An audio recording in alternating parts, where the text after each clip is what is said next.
was just wondering if we could talk about your tour. Of all the country artists, you probably have the most international tour ever. I was wondering if you could tell me a little bit about what it's like to play different countries, what the fan base is like, if you do anything different, and I just wanted to say we're very excited to have you back in Toronto next month. Thanks. Touring internationally has been one of the coolest things that I've gotten to do this year.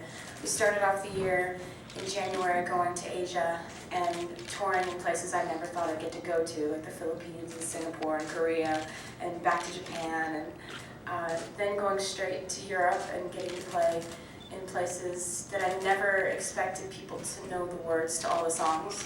Like you're playing in like Germany or Spain or Italy, and you look out and they know every single word.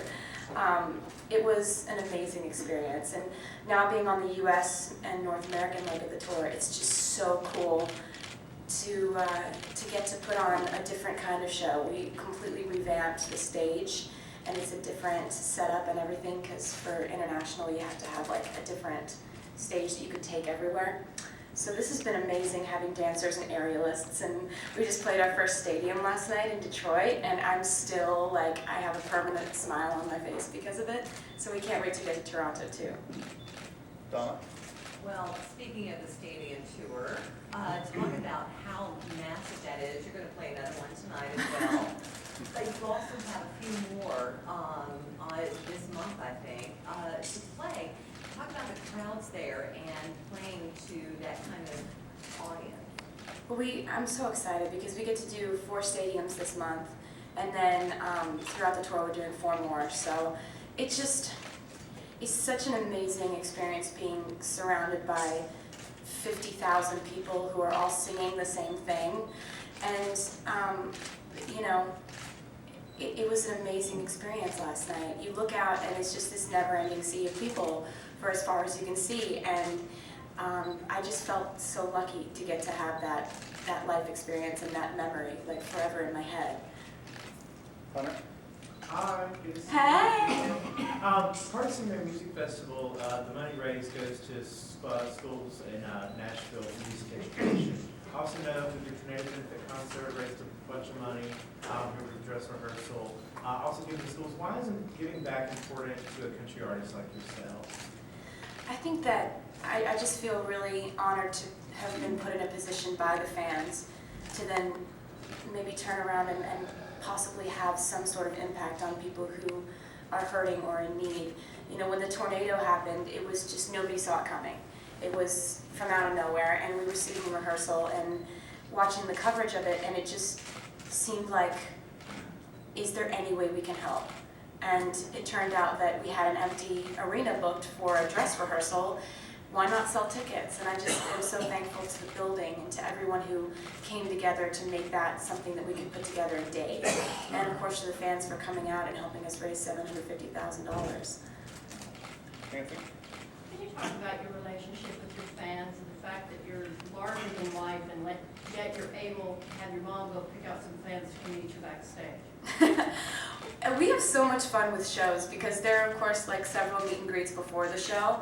And then after the show there's this meet and greet called the Tea Party where we go throughout the show. I have people that I trust going around. They know what I like what to look for like really passionate like people in the crowd who are maybe at the top rows or in the 4th row, but anyone who's just like dancing and having the best time throughout the entire concert, or maybe they dressed up like characters from the music video, or maybe they're just like all lit up or something. And we have so much fun after the show because we have all these people come into this one room, and you know, it's been so much fun to try to say thank you to as many fans as I possibly can on this tour. Chris? Hi. Hey! Mean has been a big song for you, country radio, and I know you'd always kind of target that as, you know, a country single down the road. So, and it's very ritzy, so I'm hoping that pretends a bluegrass album for you someday. A lot of your songs, people have wondered, you know, is it too pop for country? And I just wondered if you had anyone had any thoughts about this one being too bluegrass for country, or whether you always Well, for me, it's just really fun to see Mean do well. And it's so gratifying, especially judging, you know, based on what I wrote that song about, and based on the fact that it came from me going through a really tough time and writing that song because I just felt so powerless. I just didn't know what else to say or what else to do.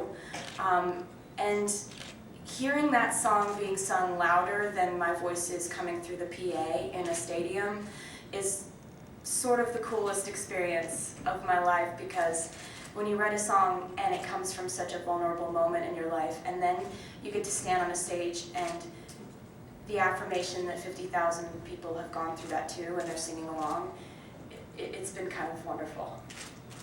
Daniel? You recently got some advice from Deborah Gibson. Really? There was a big article posted about it. What did she say? I'm not sure. That's why I was going to ask you. How would you compare your career with hers? This is like the first I'm hearing of that though. That's really cool. I like that. That's awesome. Way to be on top of it. I need to read more. No, I don't need to read anything actually. But that's really cool. Thanks for telling me about it. In blue? Hi, Taylor. You've already achieved so much success that most artists can, only dream about. And I was wondering, do you have any personal or professional goals that you haven't reached yet, and if so, what are they? Absolutely. Yeah, definitely. Any award that you've won once, it's definitely a goal to win that award twice, possibly. You sit there and you're like, my life will be complete if I get a record deal. And then you're like, my life will be complete if I have an album come out. And then, you make these goals, and then as you achieve them, it's like, it would be the coolest thing in the world to get to keep doing it. And so, let's see. All the stadiums on this tour that I've never played before, I'm really excited about playing. Going to South America and touring, I'm really excited about. Going back to Australia, those are all things I really want to do. And what else? I don't know. I would just love to keep doing this. That would be awesome. Curtis? Congratulations on your CMA Music Award winning, by the way. Thanks! And can you comment a little bit on that, because it's a fan-voted award, and also on being able to work with Shania for that project? Oh my gosh. Okay, so the CMT Music Awards, I had such an amazing time, getting to be at a concert in Milwaukee, and we were all in the arena there, and the crowd is sitting there, and then all of a sudden on the back screen, live, the CMT Music Awards pops up. So we were watching an award show while not being there, but then all of a sudden I'm a part of it and on the back screen at the same time. It was really interesting, and I just was so excited that the fans decided to vote for me for that. They've been so amazing to me. And also the CMT Music Awards provided a wonderful opportunity to hang out with my biggest hero ever. That was sort of a pinch me moment. Driving around in an old car with Shania Twain for an entire day was just unbelievable. I can't say enough amazing things about her. We're going to do 3 more questions. It's going to be Becca, Barry, and Neil. Hi, Taylor. Hey. I had a chance to see your rehearsal, and I was just truly blown away by the imagination it must have taken to put that all together. I know that you said that you got a lot of inspiration from Broadway, and you have done some acting. I'm wondering, obviously not now with your life as hectic as it is, but is that ever a goal that you might have, to do something actually on Broadway and take that a step further? First of all, thank you. Thanks for coming to that.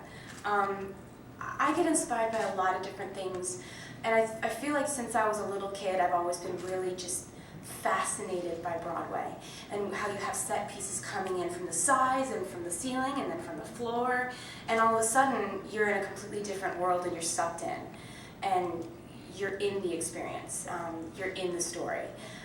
That's something that I've seen done really well on Broadway, and I started out in theater, so that's probably stuck with me as far as inspiration goes. As far as going and being on Broadway, it hasn't crossed my mind recently, because I'm just having so much fun doing what I'm doing. But acting has always really fascinated me too, I've gotten to do some fun stuff like host SNL, and that's been one of the most exciting experiences of my life so far. So I'm glad that you like the show. Barry?